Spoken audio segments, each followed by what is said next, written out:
Hello, and welcome. I am Excellent, and this is my channel. Today, we are going to talk about a brutal murder. Possibly one of the most disturbing murders you've never heard of. Before we get started, if you would please give this video a thumbs up, I would appreciate it. If you would like to be subscribed and you're not, please go ahead and do that. And if you'd like to be notified when my content goes live, please click that bell. Alright, let's get started. By all accounts, Joel Guy and his wife Lisa were well liked. They had no enemies. They were friendly. They had grown children. And they were living their best life.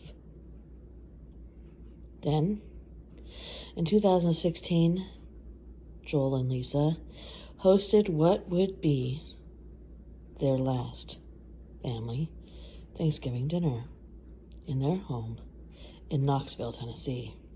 They had just sold their home, and they were moving to start a slower pace of life. Joel was 61 years old.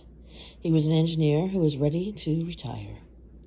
The couple had been married for 31 years and shared a sense of humor and a love of nature.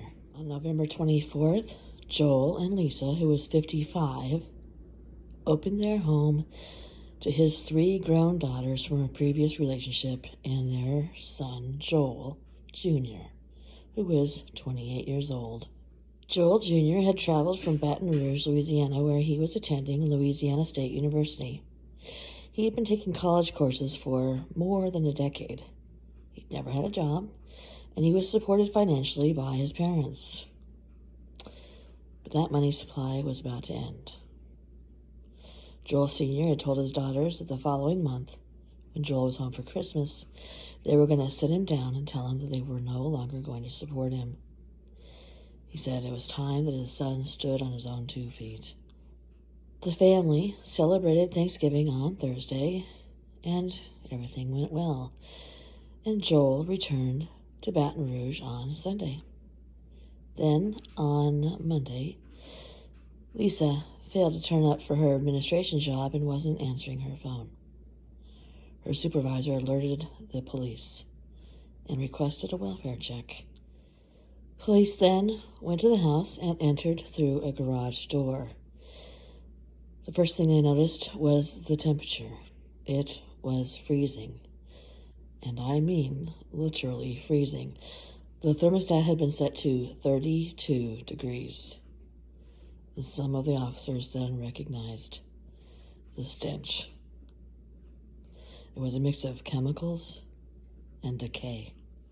There were groceries strewn all over by the front door.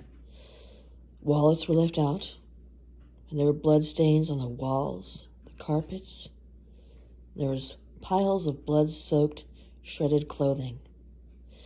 When they went upstairs, police discovered a severed hand in a room that was used as a gym. Following the trails of blood through the home, the police officers found the dismembered bodies of Joel Sr. and Lisa. It appeared that Joel had been stabbed to death in an upstairs exercise room. Then, when Lisa had returned from her shopping trip, she was ambushed, knocking the groceries to the floor. The bodies had been dismembered, and the killer had tried to cover up the crimes. In the master bedroom, on plastic sheeting, stood 2 large, blue, 42-gallon plastic containers filled with a corrosive. Inside, there were body parts floating and liquefying. Downstairs, in a large metal cooking pot on the kitchen stove, they found Lisa's head dissolving in acid. There were also tools and knives around, as well as cleaning material. An autopsy revealed just how ferocious the attack had been. Joel had been stabbed 42 times as he fought for his life. The blades had severed his ribs, punctured his liver, his lungs, and his kidneys. Afterwards, his limbs had been hacked off Lisa had been stabbed 31 times, and her limbs were also removed. The blows were so violent that 9 of her ribs were broken. The popular couple had no enemies. So who would have killed them so brutally? Well, the answer to that lay in a backpack in the room that their son had stayed in when he returned home for Thanksgiving. In a notebook in Joel's handwriting were the details of a plan to murder his parents. The notebook would later be referred to as the Book of Premeditation. Joel had written reminders about what he would need for the murders, such as get killing knives, and a detailed plan of how he was going to go about it. Kill Kim with knife. Clean that mess before she gets home. Kill her with knife. The notes also referred to dissolving the body parts in chemicals so that the time of death would be impossible to determine, and to get rid of any forensic evidence. Turn heater as high as it goes to speed decomposition, which he failed to do. The investigation revealed that weeks before the murders, Joel had made trips to buy knives, chemicals, containers, and plastic sheeting. The 5-page plan also told investigators why Joel had committed the crime. Money. Joel had figured out that his parents were going to cut him off financially, and he wanted his parents' life insurance policies. Joel was arrested in Baton Rouge on the 29th of November as he tried to flee in his car.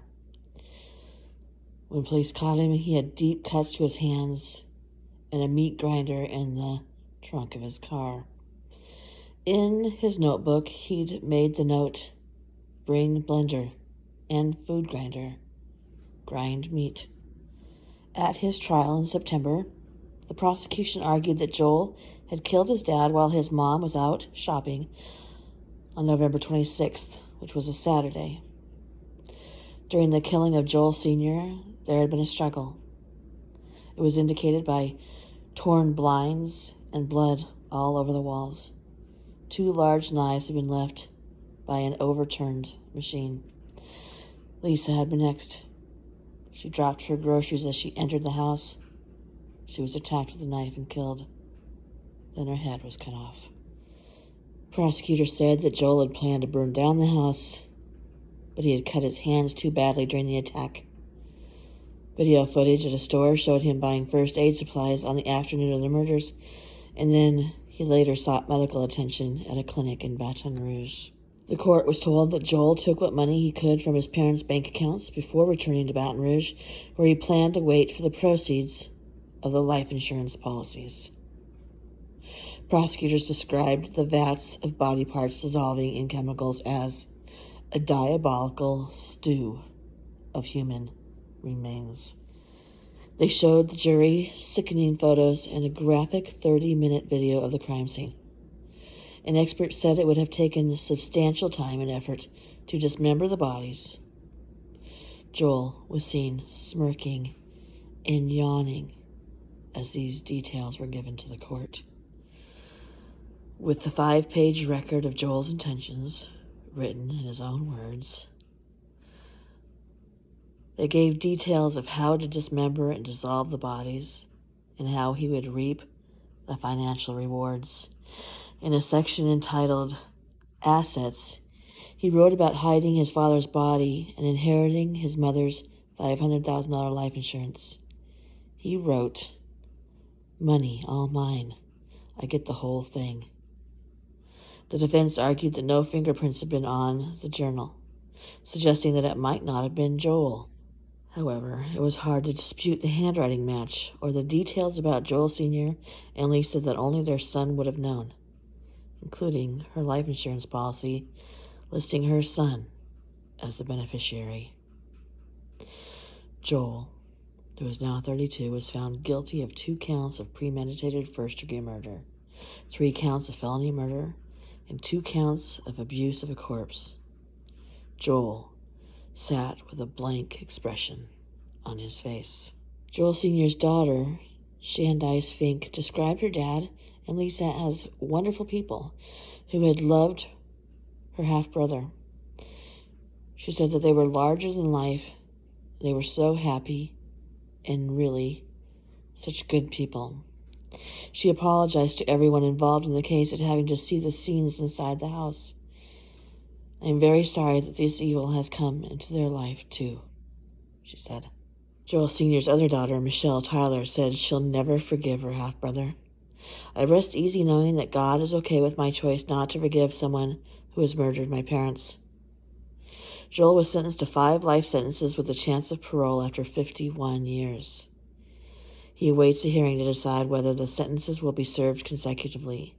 If that is the case, he will never be released. Joel Jr.